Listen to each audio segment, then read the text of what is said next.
Let's sit nice and tall and close the eyes.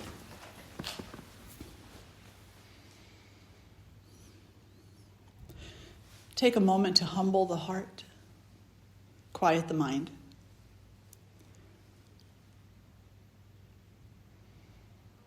And take a moment to become set, stabilized in this space, present.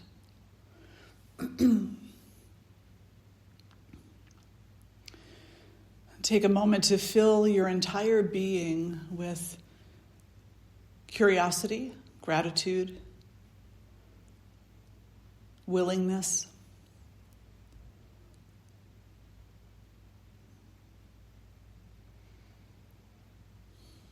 Remind yourself, your potential is so much more than you can see in any moment.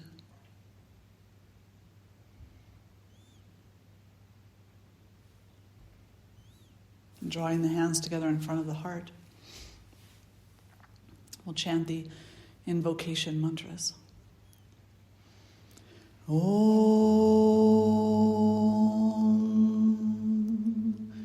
Shri Gurubhyo Namaha Hari Om Ganana Andhva Ganapati Gum Havamahe Kavin Kavinam Upamashravastamam Jyestarajam Brahmanan Brahmanaspata Anashrinvanuti Bhisidha Sadhanam Mahaganapataye Namaha Prano Devi Saraswati Vajebhir Vajinivati Dhinama Vitriyavatu Ano Divo Bruhataf Parvata Da Saraswati Ajata Gantu Yagnyam Havan Devi Jujushana Kritachi Shagman Novacha Mushati Shrinotu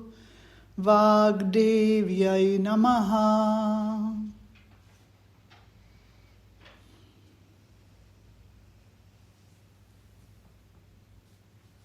And releasing the hands down and fluttering the eyes open.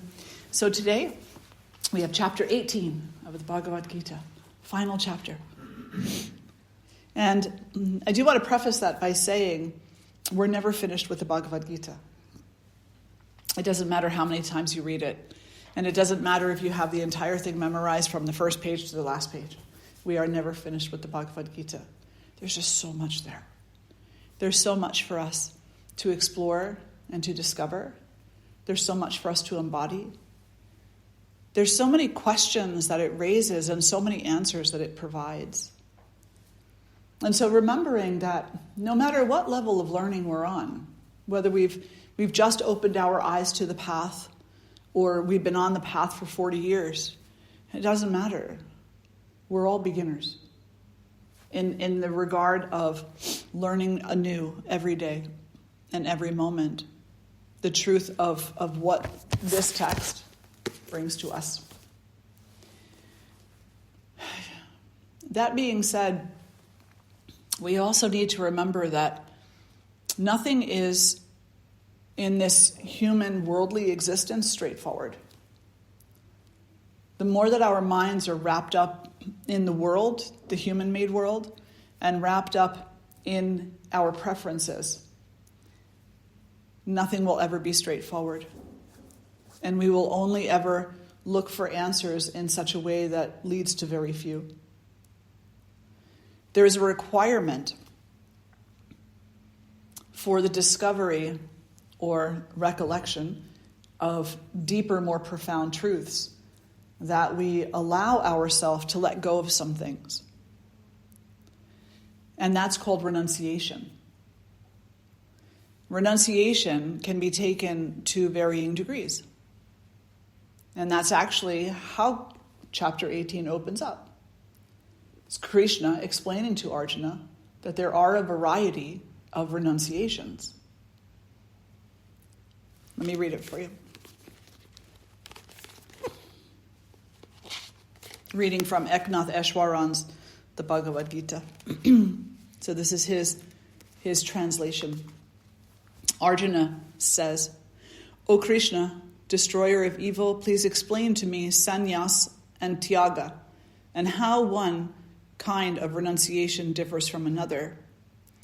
And Krishna replies, "To refrain from selfish acts is one kind of renunciation called sannyas. To renounce from the fruit of action is another called tyaga. Among the wise, some say that all action should be renounced as evil. Others say that certain types of action, self-sacrifice, giving, and self-discipline should be continued. Listen, Arjuna, and I will explain 3 kinds of tyaga and my conclusions concerning them. Self-sacrifice, giving, and self-discipline should not be renounced, for they purify the thoughtful." So that's very important for us to know. We should look to give. We should look to serve. We should look to minimize our wants, maximizing, of course, everyone's needs.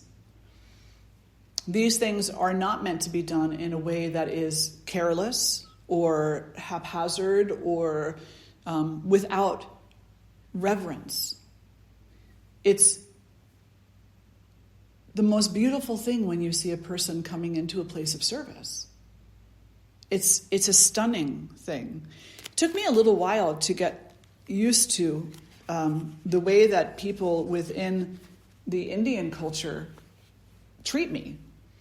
Because when they see me, like if I go to a ceremony or something like that,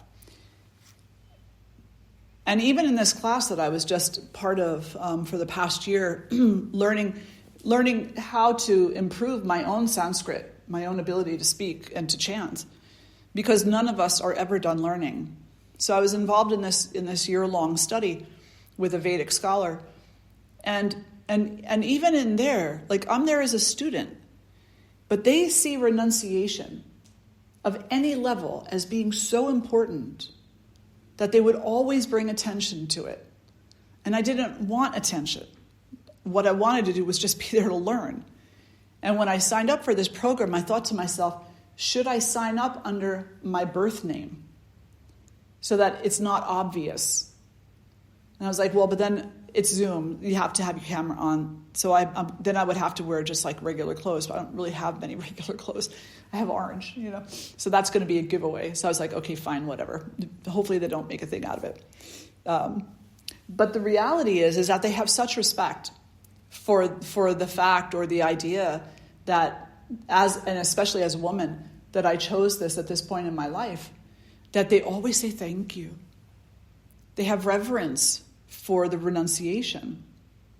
Now, you don't have to throw down the world and take renunciation to the nth degree. Renounce your anger. Renounce your jealousy. Renounce your hatred. Renounce your self-loathing. Renounce the harm, the little harms, the digs that you put to other people. Renounce the tendency to blame. Renounce anything that is not serving the higher purpose of the rediscovery of the whole self.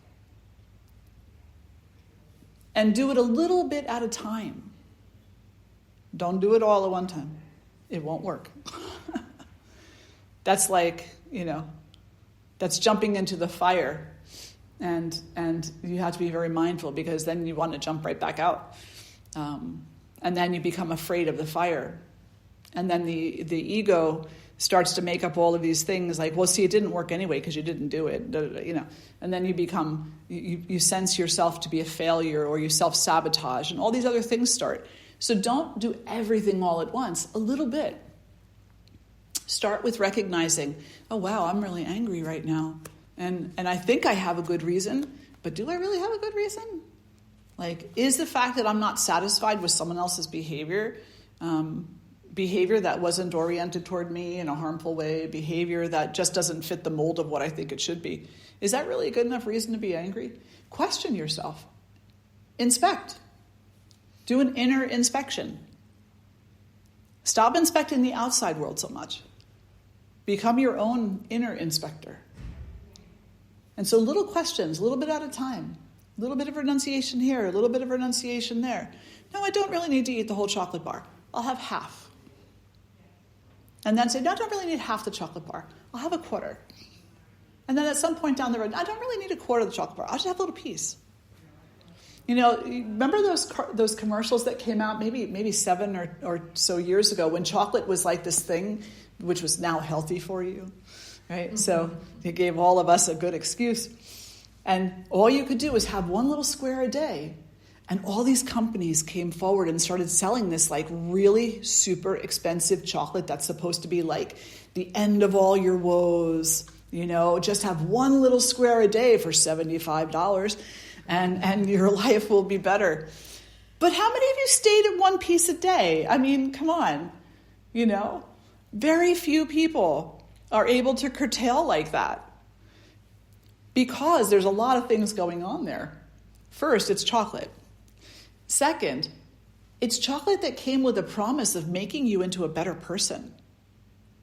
It's like supersizing at McDonald's, right? It's like if a little is good, then a lot has to be so much better. So stop thinking like that. And allow yourself to remember that what makes you the best version of yourself is to be you. Absent the attachments, absent the reactions, absent the harm, is to just be you, the innermost you.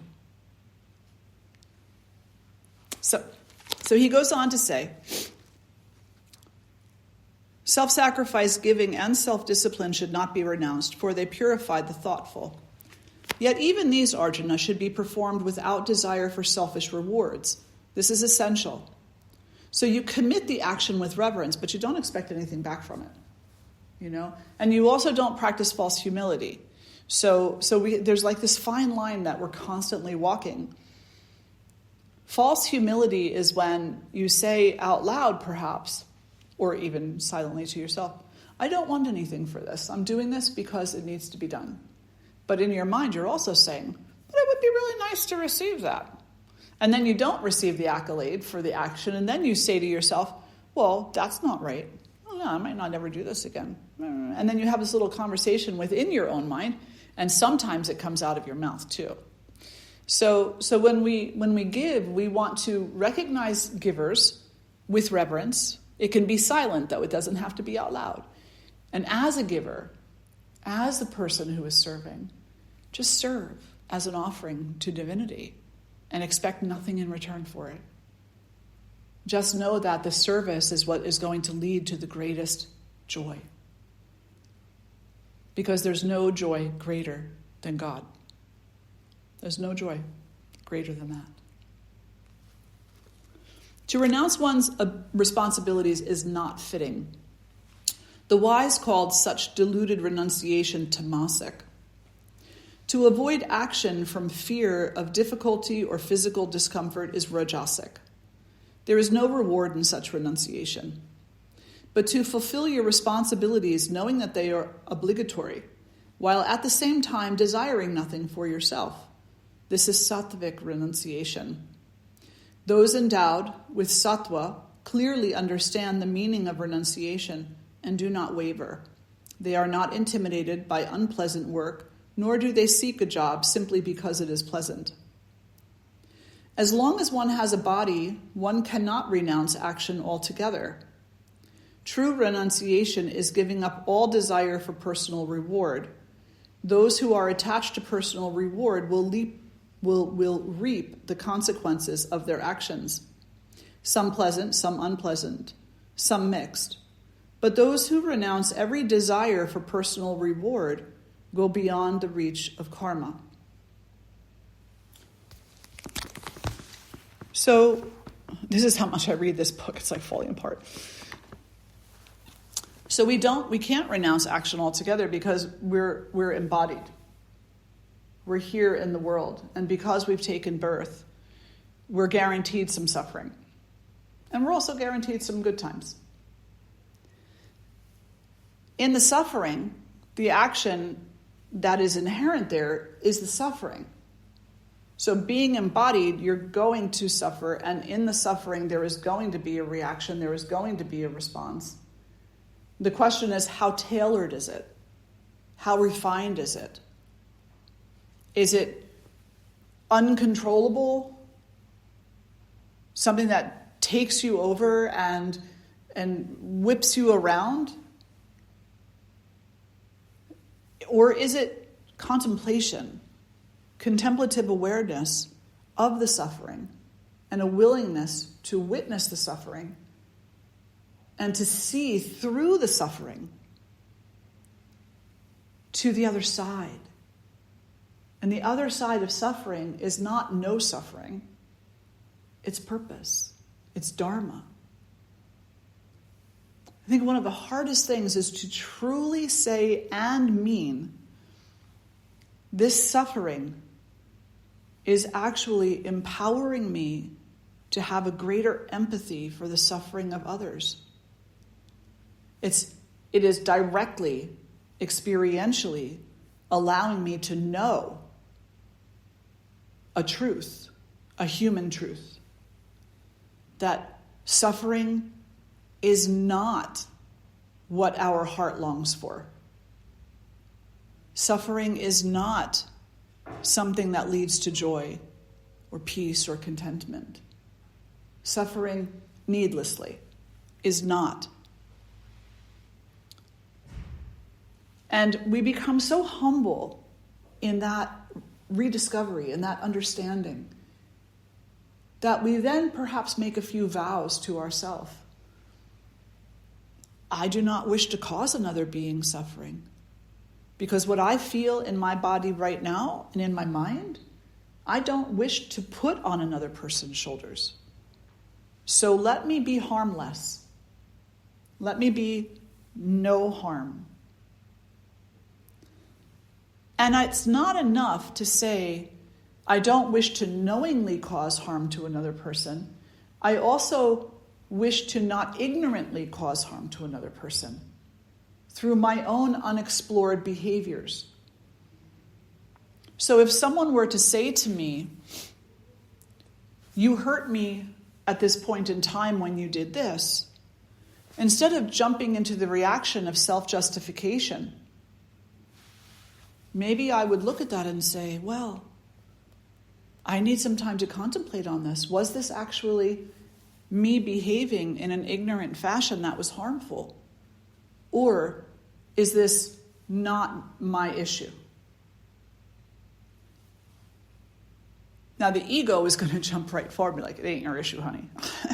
It's their issue. But then you have to be motherly to the ego and say, please go sit down and be quiet.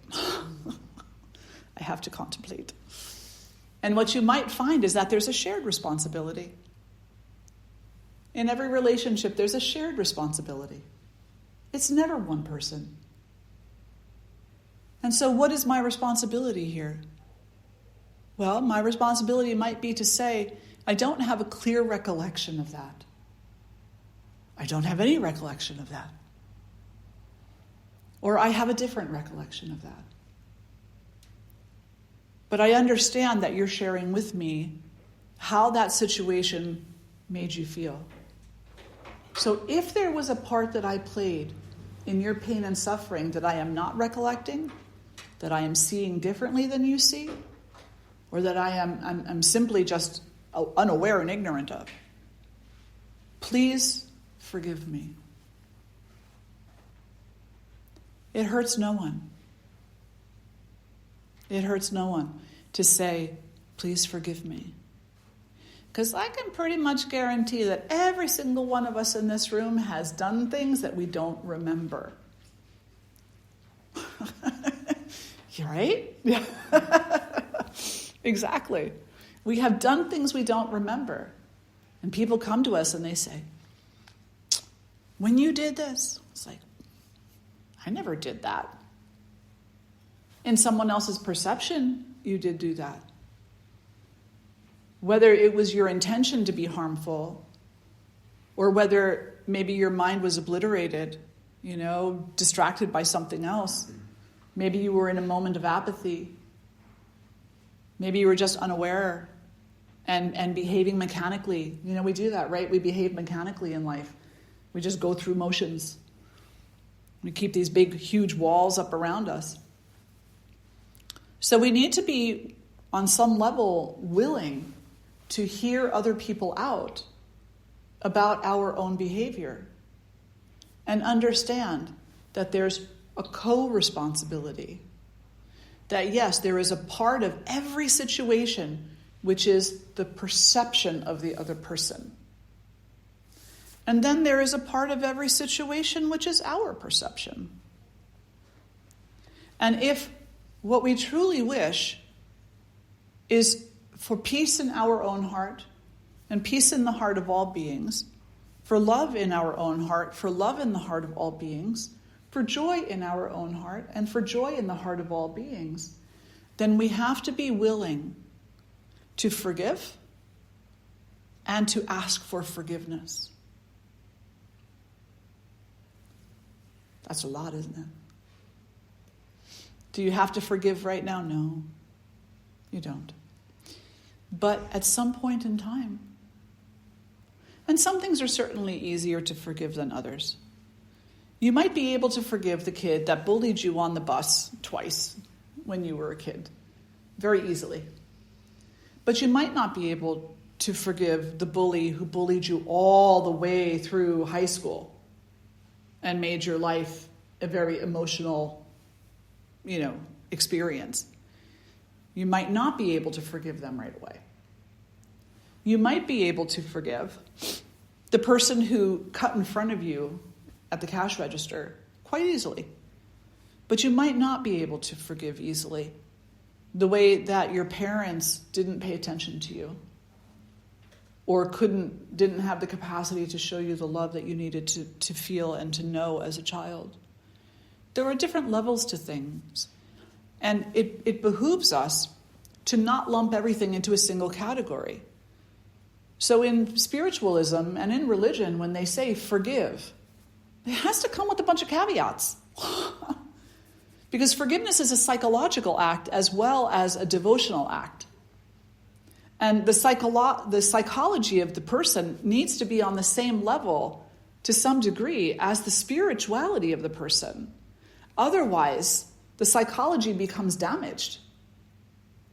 Have you all seen somebody who goes off forgiving everybody and, just jumping into the fire of that? But they haven't really. Because then they start, I have to be nice to them because, or I have to be, they confuse forgiveness with niceness. They confuse forgiveness with an inner intention to leave the other person alone and to stop telling the story. They confuse forgiveness for a lot of different things. Does that make sense? Yeah. So when whatever tradition you belong to says to you, forgive, it really should have caveats. And it should say, warning, consumer warning. Forgiveness is sometimes easy and is sometimes near impossible. The ones that are easy, do those first. Look at that as kind of the practice ground. And build up to the more difficult ones. Commit those easier forgivenesses with the understanding that you are forgiving as a practice, as a sadhana, as a devotion. And just like when you first practiced yoga on your yoga mat, maybe you couldn't touch your toes because that was just too extreme. But you came to class once a week, twice a week, 3 times a week. You practiced and you practiced and you practiced, and eventually you overcame that hurdle and you touched your toes. And then you practiced and you practiced and you practiced, and eventually the palms of the hands went down to the floor. And then maybe you keep practicing and practicing and practicing, and then the unbelievable happens. You get into an accident, break your knee, and you can't fold forward.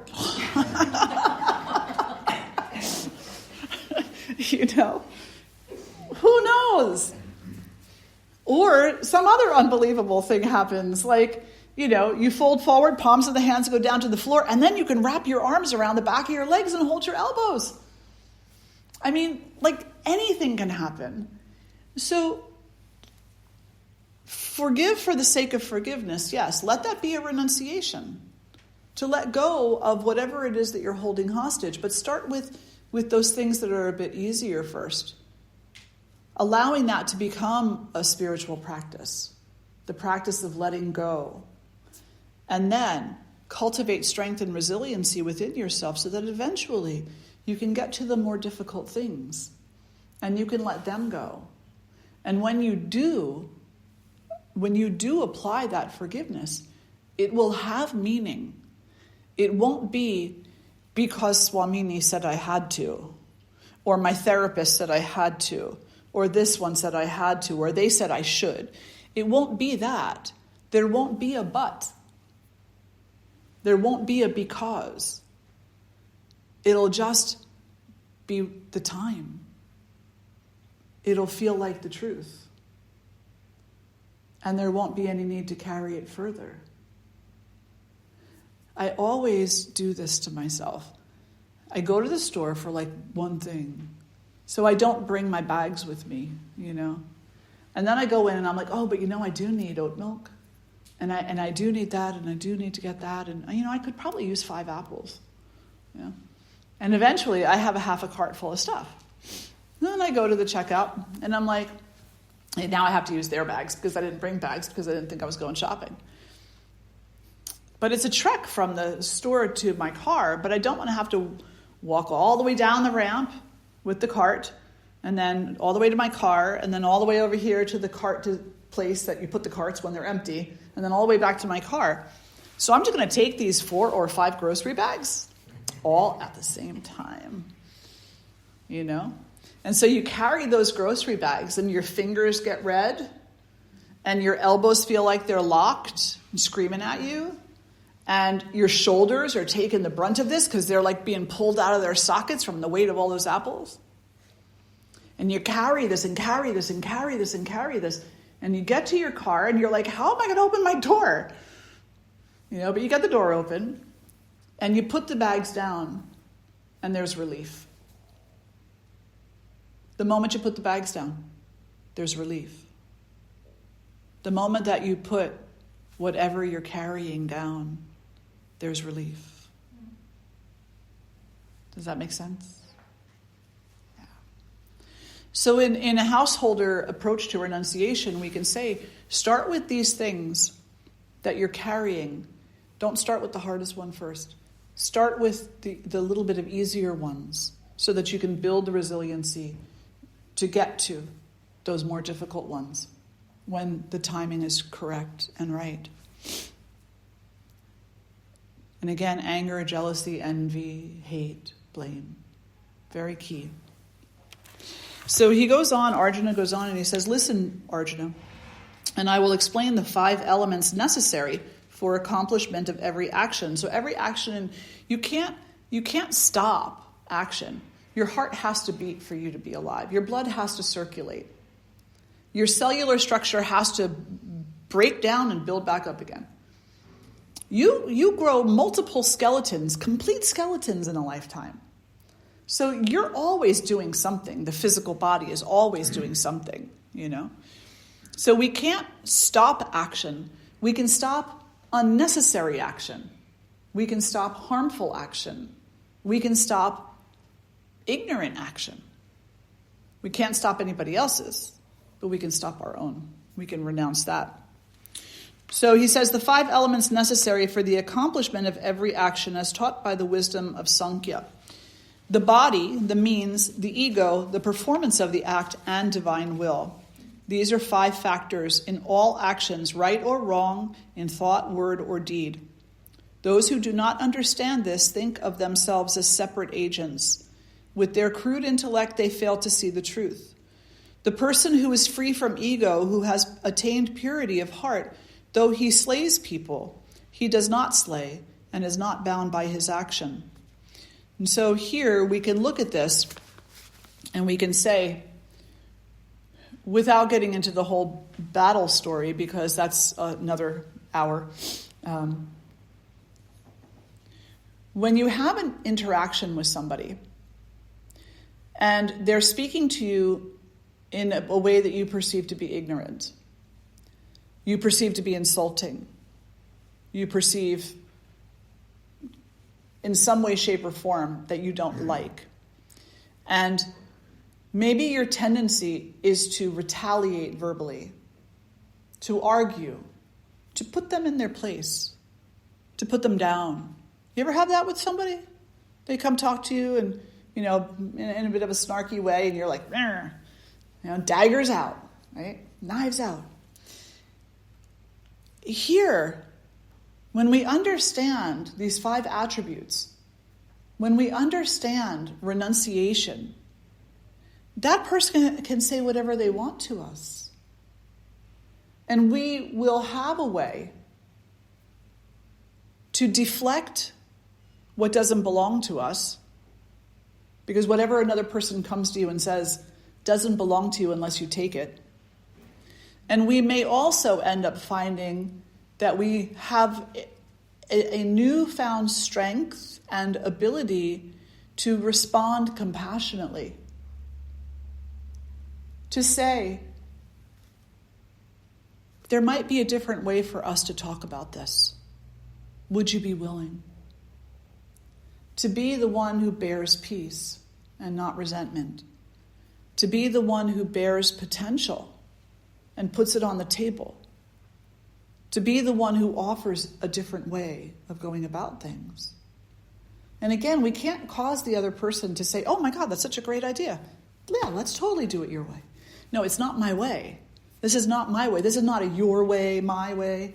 This is an alternative that we might want to explore that could allow us to be kinder to one another, that could allow us to have a greater respect for one another, that could allow us, well, I have respect for you. Don't answer that. Because you know that they're just as lost as you are. They're just as confused. And when they say something like that, it's a mere reaction. It's a mechanical reaction. It's a self-protective mechanism. Like, you just called me out for being disrespectful. I'm not disrespectful. I respect you.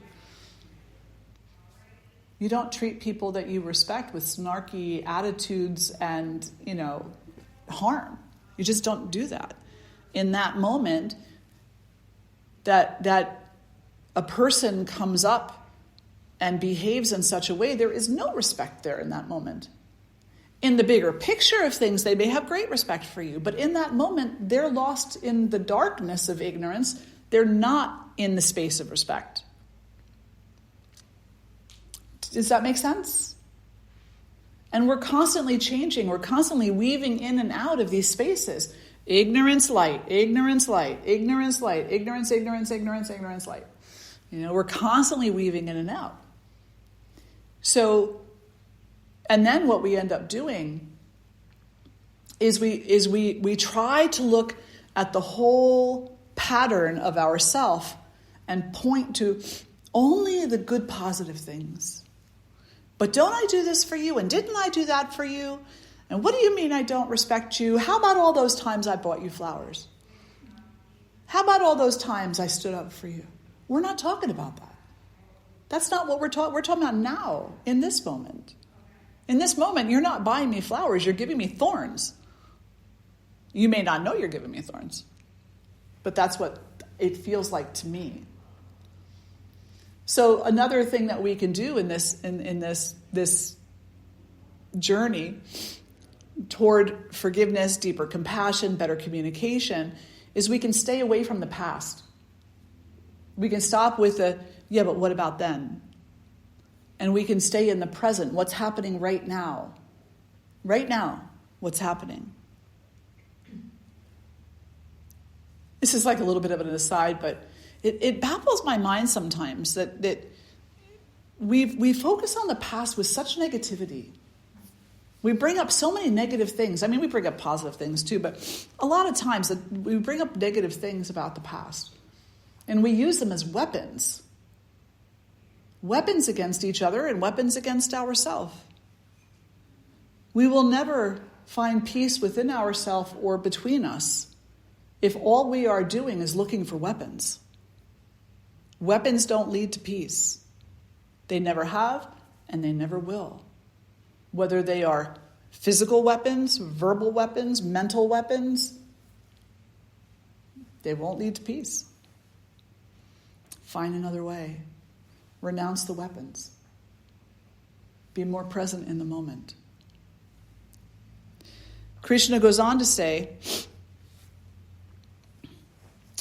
knowledge, the thing to be known, and the knower, these three promote action. The means, the act itself, and the doer, these three are the totality of action.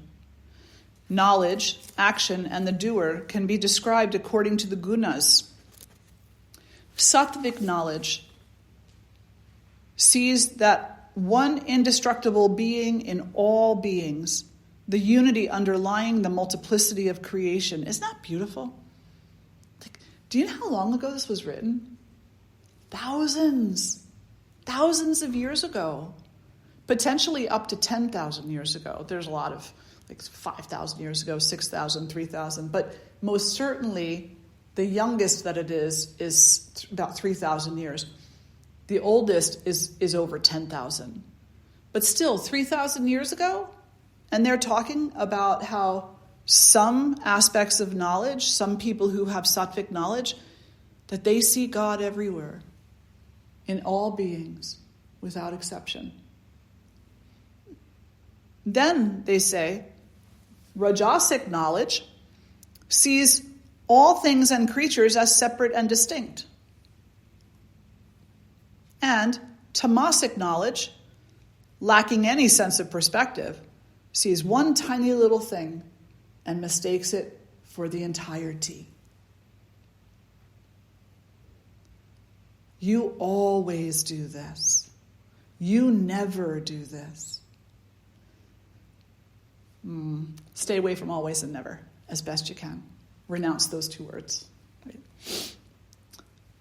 So, all those thousands of years ago, they reflected on this conversation between Krishna and Arjuna, and this wisdom was right there. So what kind of a thinker are you? What kind of knowledge do you carry and manifest in your day-to-day life? Do you practice seeing God in all beings everywhere at all times? Good times, difficult times, happy times, sad times, joyful times, grievous times? Do you practice seeing God in everything everywhere and the unity that connects things? Or do you see everything as separate? Or do you take one little piece and think you know it all? Now, the reality of that is we all do all of those. Depends on the moment. But what we can do, if we are truly looking for a different peace in this life, a greater peace, a greater happiness, is we can cultivate the resiliency of sattva. We can practice seeing God more. We can call ourselves on it. In this moment, are you seeing God? In this moment, are you recognizing divinity? In this moment, are you talking to this person like they're separate from you, or are you talking to this person like you're talking to God? Before I step on this spider, am I willing to step on God? Before I put Roundup all over my garden, am I willing to do that to God? Start asking yourself those kinds of questions. It becomes a sadhana practice. It becomes a practice of knowing and seeing God, of recognizing the presence of that divinity in all beings everywhere, even the ones that we consider icky. Like, some people don't like spiders. Some people don't like insects on their vegetables. Some people don't like other people. Yeah. Work also falls into this category. Work performed to fulfill one's obligations without thought of personal reward or of whether the job is pleasant or unpleasant. This is sattvic. Work prompted by selfish desire or self-will, full of stress, is rajasic. Work that is undertaken blindly without any consideration of consequences, waste, injury to others, or one's own capacity to do the work is tamasic. That's really important. In the West, in the U.S. today, I can't speak so much for the rest of the world, but in the U.S. today, we do tend to have this, mentality. Read a book and now I'm an expert. And right there, that's tamasic. We don't want to cultivate that within ourselves. I remember one time I went to this training up at Kripalu. This was probably about 8 years ago. Because I'm always going to trainings. I'm always doing something, Keep your practice fresh and alive. There's always something to learn. But I'm sitting there, and they put us in these little pods, little groups, and we had to introduce ourselves. And at that point, I wasn't a monk yet; I was Sudha, and so I just introduced myself, and somebody knew me. I guess they knew me from Facebook or whatever. And she says in front of the whole, she's so loud in front of the whole class, "I don't know what you're doing here. You could be teaching this. Why are you here?" And I felt this big because I knew why I was there. And I wasn't there for someone to say, "Why are you here?" I understand she meant it as a compliment, but I also didn't want that attention draw. I just wanted to be there to practice, to learn. And so I just, I collected myself and I just took a breath and I said, "I'm here to learn." And she didn't get it. She said, "Well, what could you possibly have to learn?" And I looked at her and I said, we all have a lot to learn, every single one of us. When we think that we're beyond the path, we've got problems. When we think we're the master, that's where you start from step one. When we think that we've acquired everything there is to acquire, then go back and start over again, because the ego has taken hold. But this is so true today in the world. So know that is tamasic energy, and so many illnesses begin there. Be humble. Always listen consciously. Always recognize that there's something to learn. There's something more to expand your heart and expand your mind. There's something more that you can let go of. There's always something more. Don't ever stop learning, and don't ever stop being the student. Life will be boring. So boring. Sattvic workers are free of egotism and selfish attachments, full of enthusiasm and fortitude in success and failure alike. Rajasic workers have strong personal desires and crave rewards for their action. Covetous, impure, and destructive, they are easily swept away by fortune, good or bad. Tamasic workers are undisciplined, vulgar, stubborn, deceitful, dishonest, and lazy. They are easily depressed and prone to procrastination. And again, at various times, we are all of those things. We are sattvic sometimes, we are tamasic sometimes, we are rajasic sometimes. Once you know that this life is a path, I don't like saying once you step on the path, because from the moment you're born, and even before that, you've been on this path. You've never been off this path. It's your awareness that changes. So once we become aware of the path that we are on, then we can say, time to cultivate more sattva.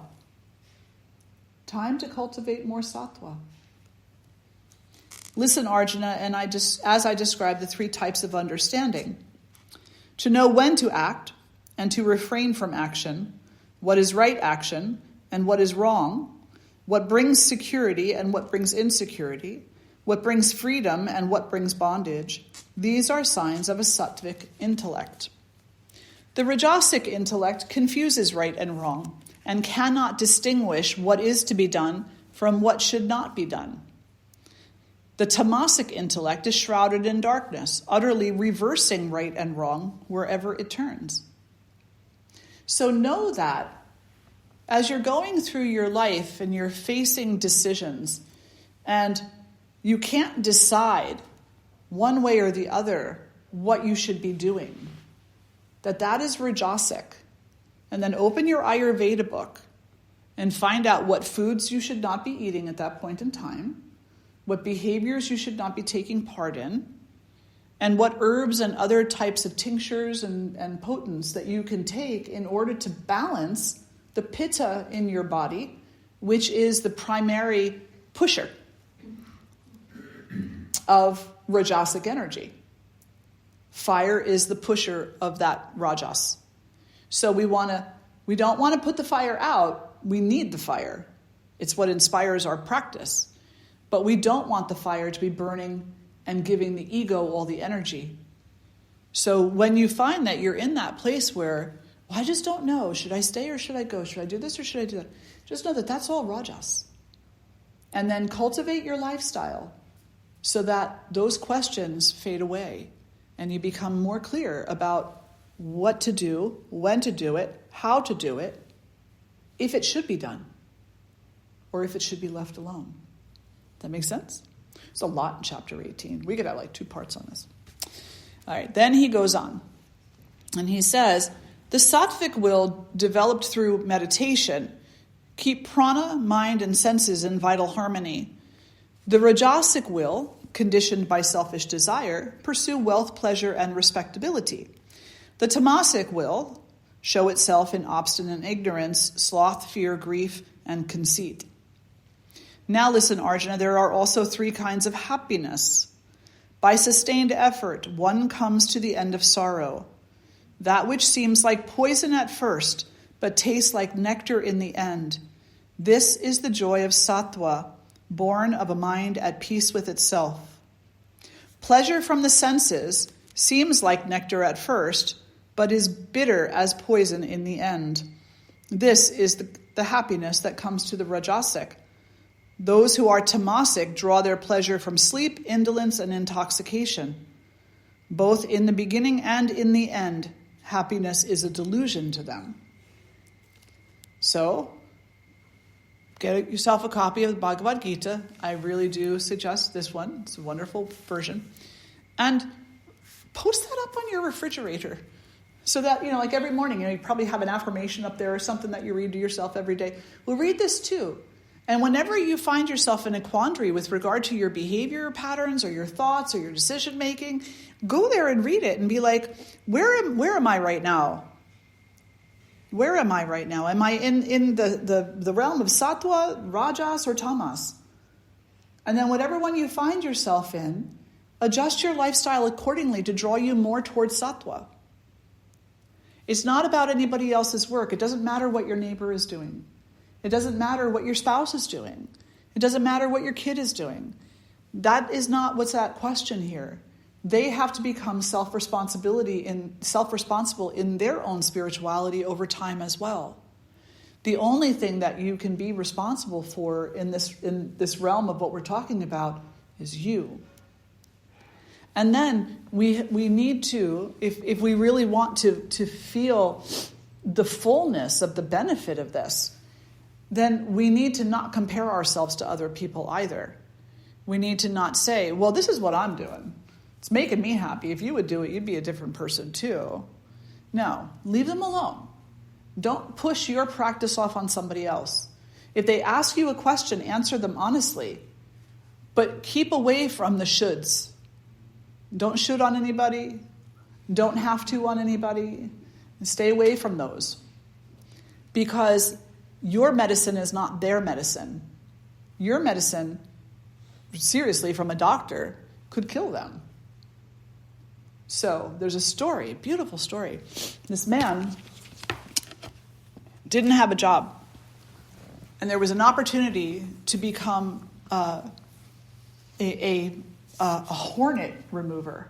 So like bees and hornets and wasps. And so he was really scared, though. He was like, well, I don't know. Some of those, they're really aggressive. And I've heard that some of them, they sting. You get like 3 stings and you can die. And so he goes to his guru. And he says to the guru, look, I've been impoverished for so long, and I just got this job offer. And it's a really great job offer because of the security of the job. But I'm really afraid because I have to work removing like big nests of wasps. And what happens if I get stung? I'll die. And the guru said, chant this mantra. Every morning, chant this mantra so many times before you go off to work. As you're moving the wasp nest, chant the mantra. At the end of the day, chant the mantra. And he said, okay, anything else? And he's like, no, just do that. And in no time at all, he doesn't even need to wear that protective outfit. He's just like chanting the mantra, going up, picking up the nest, moving it, putting it over there. You know? Not one bee sting. He's got a friend. And the friend goes to him and he goes, everybody's talking about you like you're the wasp whisperer, you know. Everybody's talking about you. What is it that you're doing? Can you get me a job and show me how to do that? Because, you know, I've been poor for a long time too. And I could use this opportunity, and I understand they're looking for some more people. And he went, well, yeah. So this is what my guru said. He said, chant this mantra. Chant it in the morning when you wake up, chant it on your way to work, chant it while you're working, and chant it at the end of the day. You could use it too. Sure enough, he gets the job. He goes off to work that first day. He goes in, nothing protective on, just regular clothes. He gets stung to death. First person goes back to the guru and says, I don't understand. And the guru looked at him and said, the mantra was for you, not your friend. You don't give somebody else your medicine. Very important. So your practice is for you. You can certainly share if you're asked. You can certainly, if they say, oh my gosh, you seem so happy, something's changed, what's going on? Share with them. But avoid following that up with, you should do this too. Instead, say something along the lines of, if you're ever curious, let me know. Maybe I can point you in the direction of a teacher who can answer your questions. Right? Very important. Okay, let me do a time check. I'm going to skip to the end. There's so many more. This is such a great chapter. They're all so great chapters, but I really truly do love this one. The Lord dwells in the heart of all creatures and whirls them around upon the wheel of Maya. Run to the Lord for protection and for refuge. With all your strength and peace, profound peace will be yours through grace. I give you these precious words of wisdom. This is Krishna talking.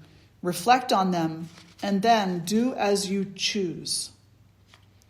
So that's also important. Krishna is not dictating to Arjuna, this is what you have to do.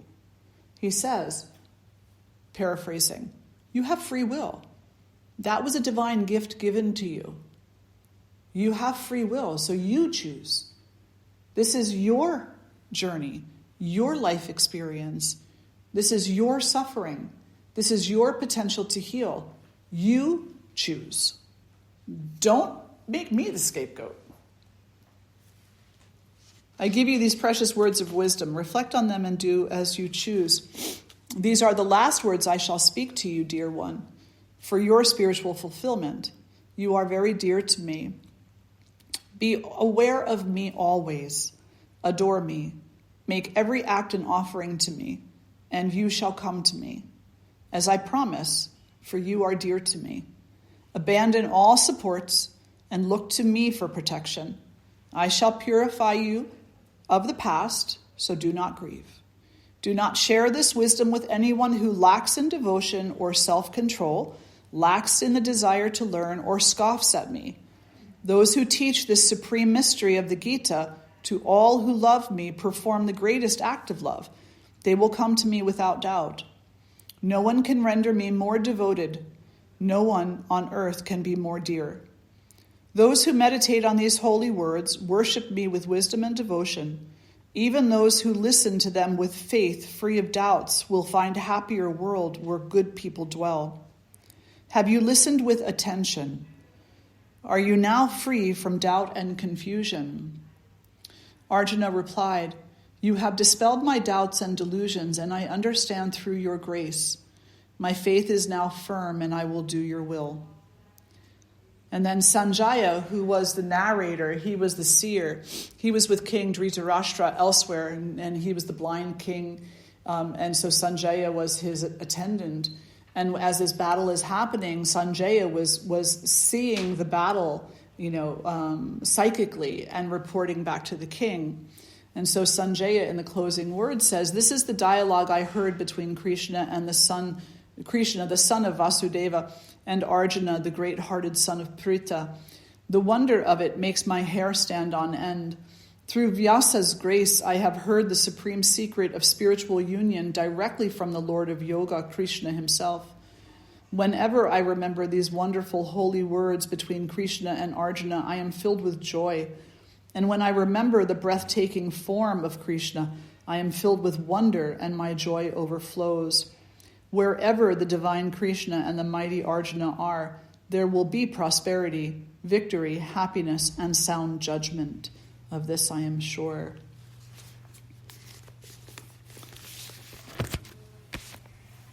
Get a copy. Read it often. And then just be kind. Don't be nice. Nice is not the same as kind. We say that often, don't we?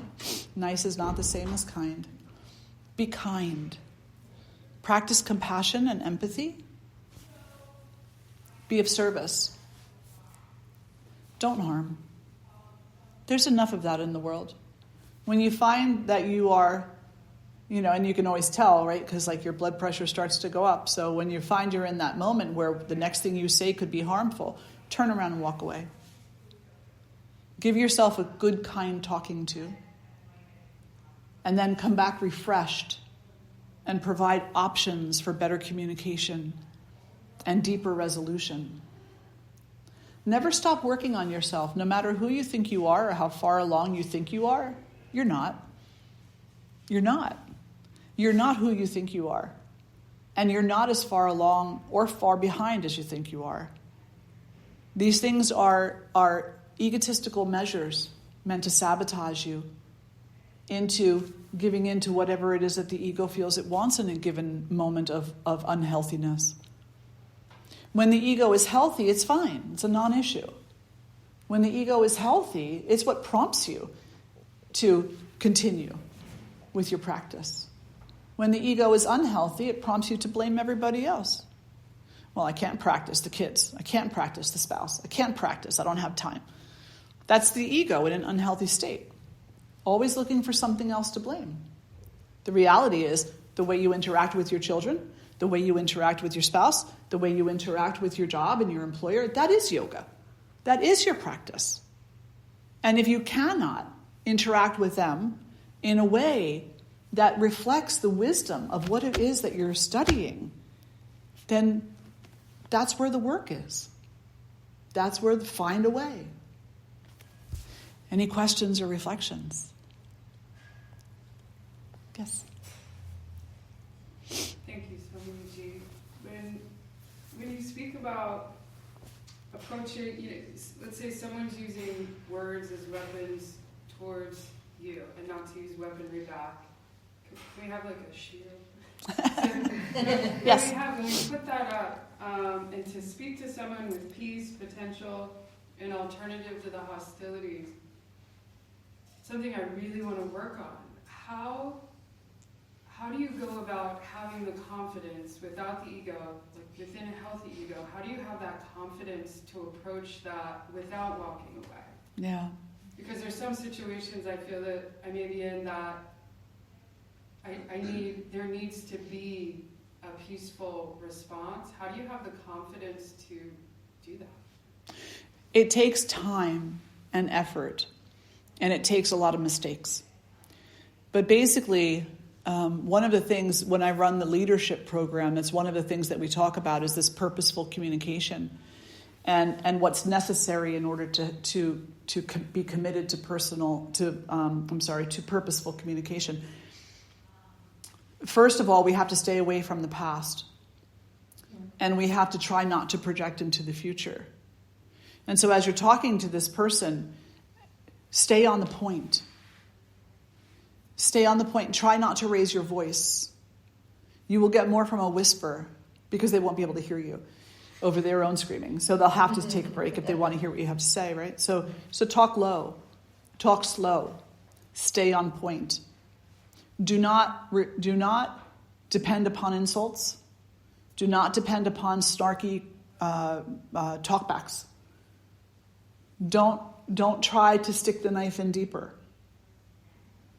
Avoid those types of tendencies. Stay on point.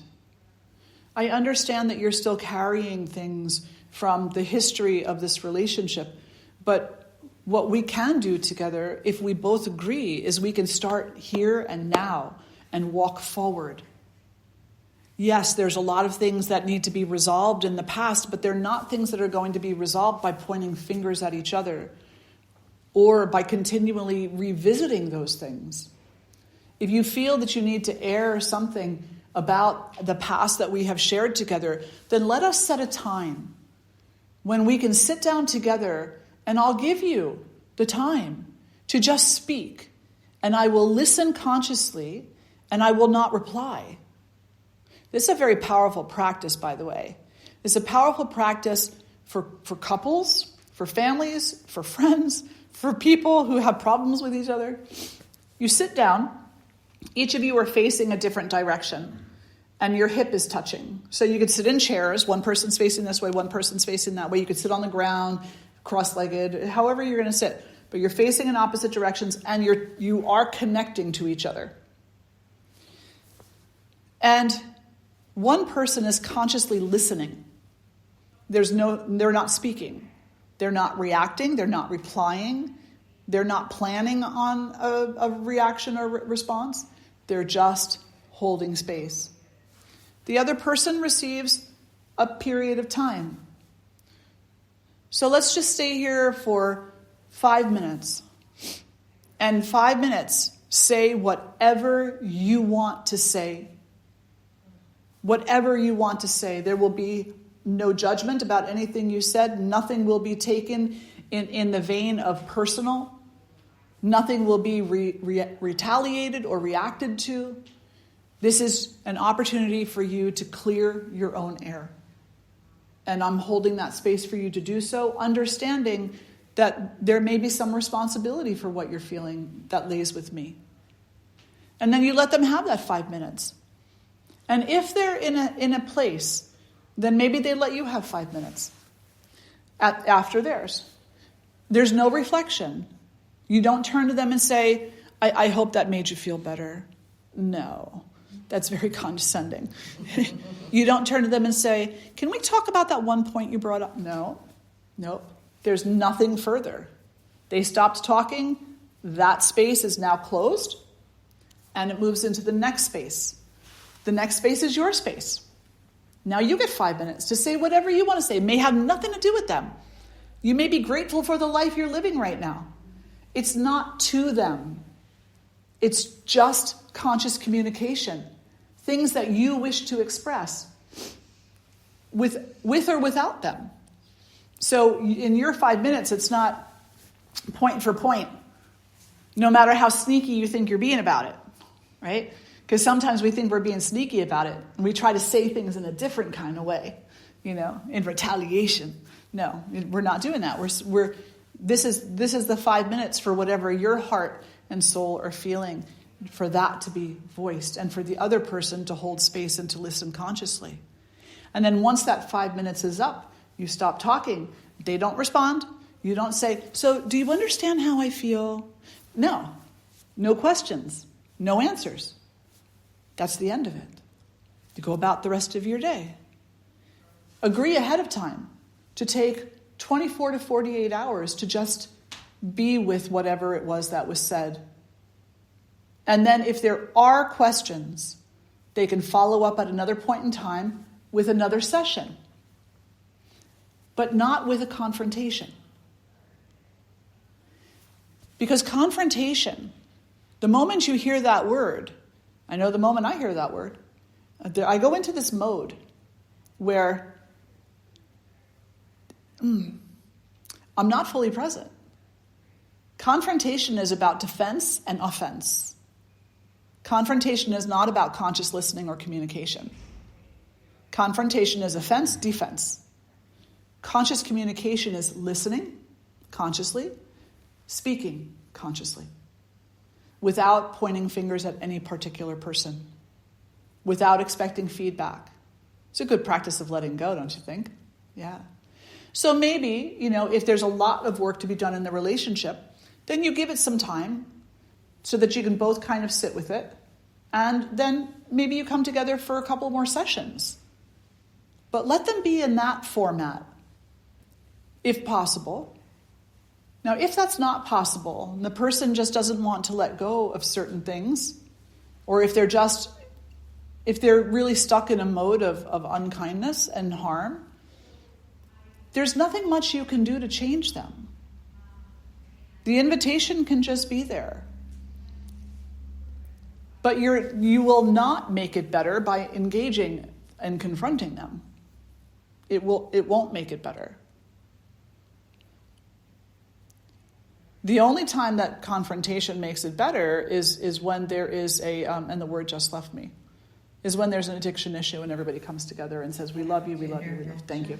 Intervention, yes, thank you. Is when there's an intervention. Intervention is different. Intervention is a different situation. But when you're working one-on-one with a person and they're hell-bent on blaming or harming you, you might just need to walk away for a little while. And then you could write a letter and you could say kindly and honestly, dear so-and-so, I wish to express my feelings in a way that you might read if you choose to, and might take time to contemplate. And I welcome you to write back to me so that I can take time to contemplate on your feelings. Whenever I'm approached in this matter, not when you approach me, because right there, confrontation. When you approach me, confrontation. Whenever I am approached in a particular manner, I find that I get triggered. I find that I become worried that I'm not good enough. I find that my faith and my trust in myself become diminished because I sense that other people's faith in me is diminished and irreparable. I find that makes it difficult for me to step forward in positivity and goodness. But I so want to. This is very human, isn't it? Like, is there anybody in the room who can't associate with this? Right. It's all in the way you say things. And then the person might read it and be like, oh, that's BS. So what? It doesn't matter. That's their work.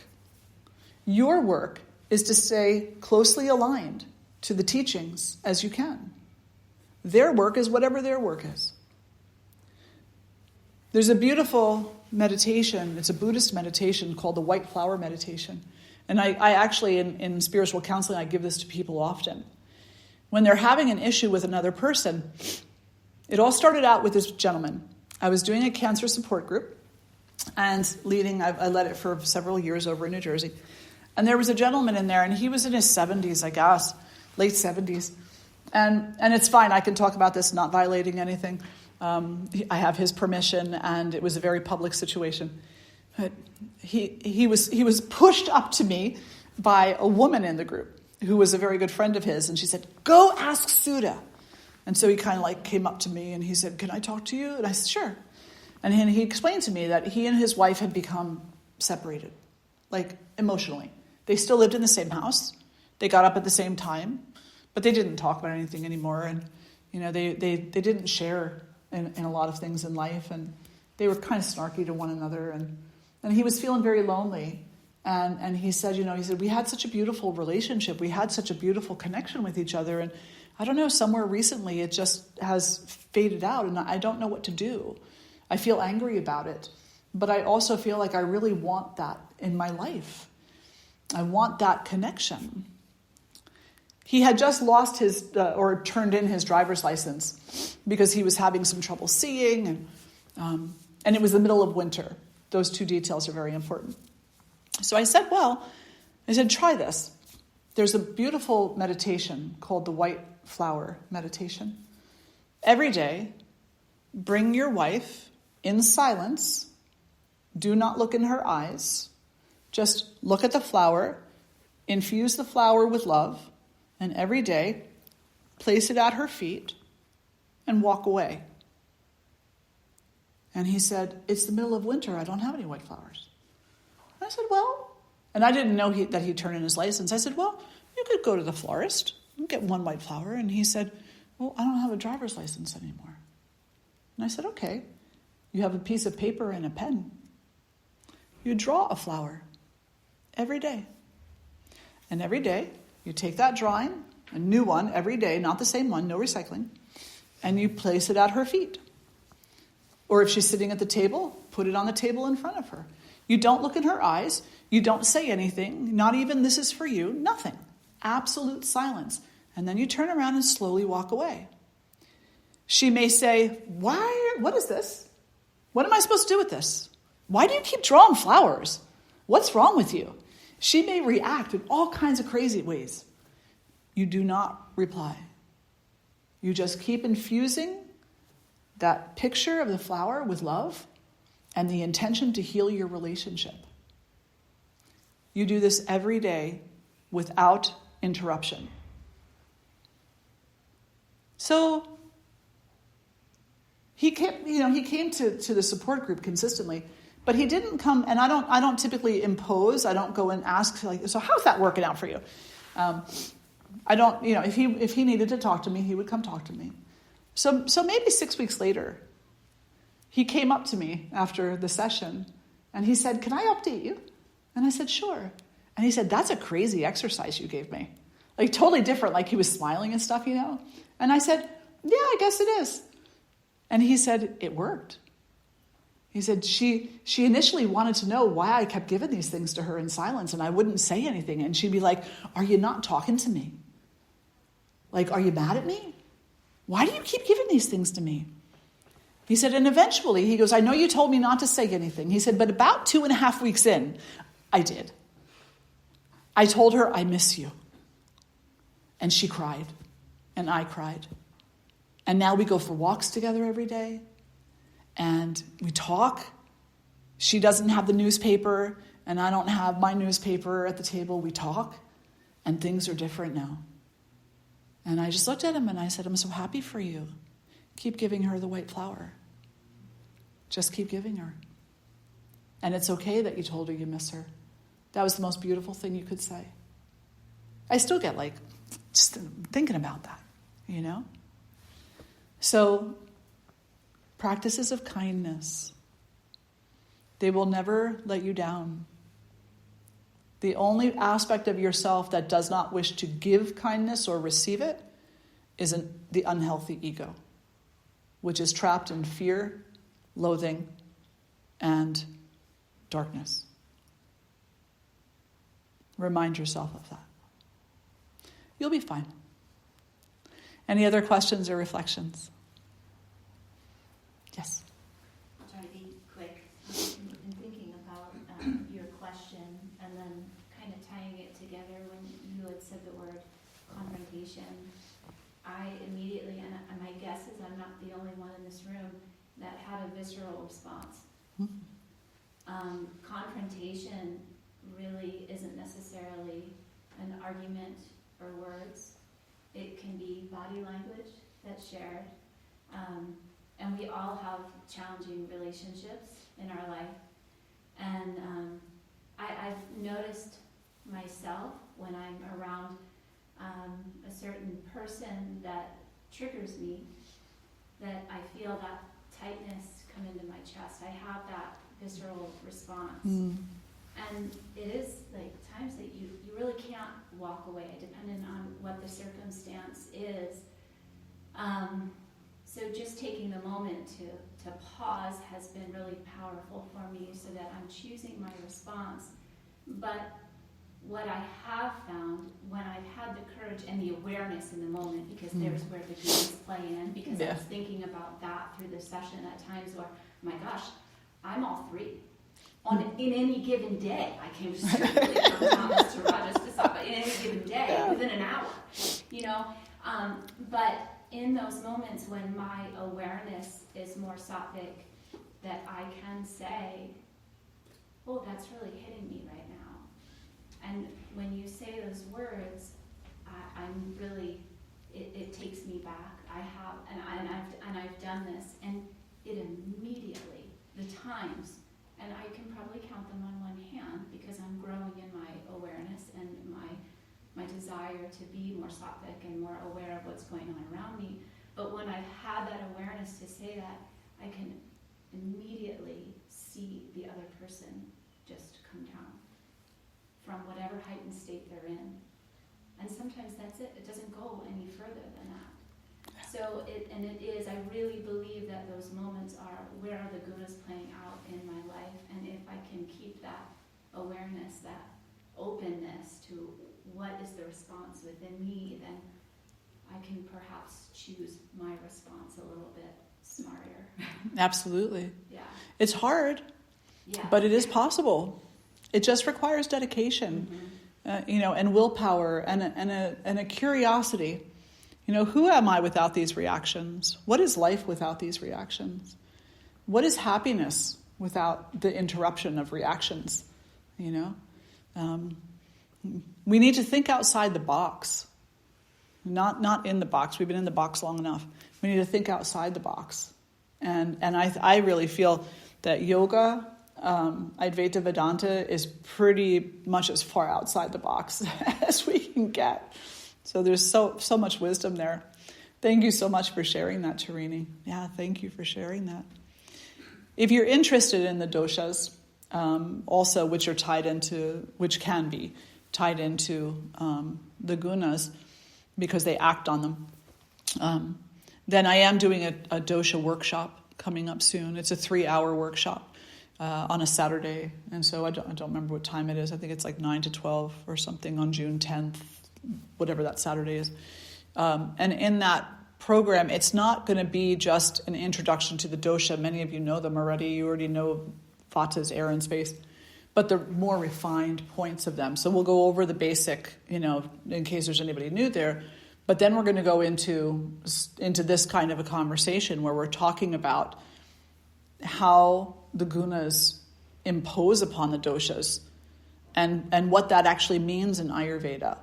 And what are some of the practical tools that we can carry through life in order to equalize more, to bring a sense of resiliency and stability to ourselves.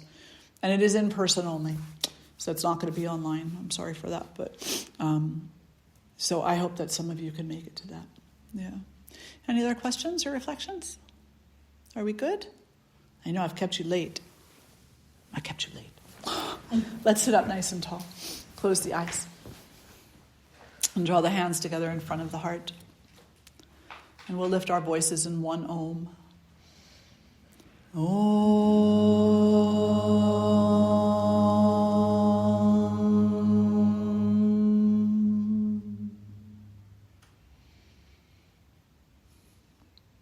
Om, peace, peace, peace. Thank you all so much for being here today. So good to gather with each and every one of you. For those who have driven a distance, thank you so much for coming. It's always such a gift to see you and to be here with you. Enjoy your brunches if you're having some. Welcome Linda back. Give her a nice big hug, a spiritual hug, or a real one, either way, whatever she prefers. And and take good care of yourself. Now I am going away. I leave in a couple of hours. I'll be gone for a week. Dayananda is going to be teaching Yin next Sunday, but I'll be doing the Zoomy thing for Wisdom Circle. So I'll be here with you virtually, the Zoomy thing. I know, I'll be doing the Zoomy thing for Wisdom Circle. So Wisdom Circle will happen at the regular time. And then I'll be back I think on the 5th or 6th I come back. So I'll see you then. And please come on Sunday and support Dayananda. It's so kind of him to weave in and out of this schedule as I ask him to. Yeah, it's very kind. All right. Enjoy your day, everyone. Thank you. Thank you.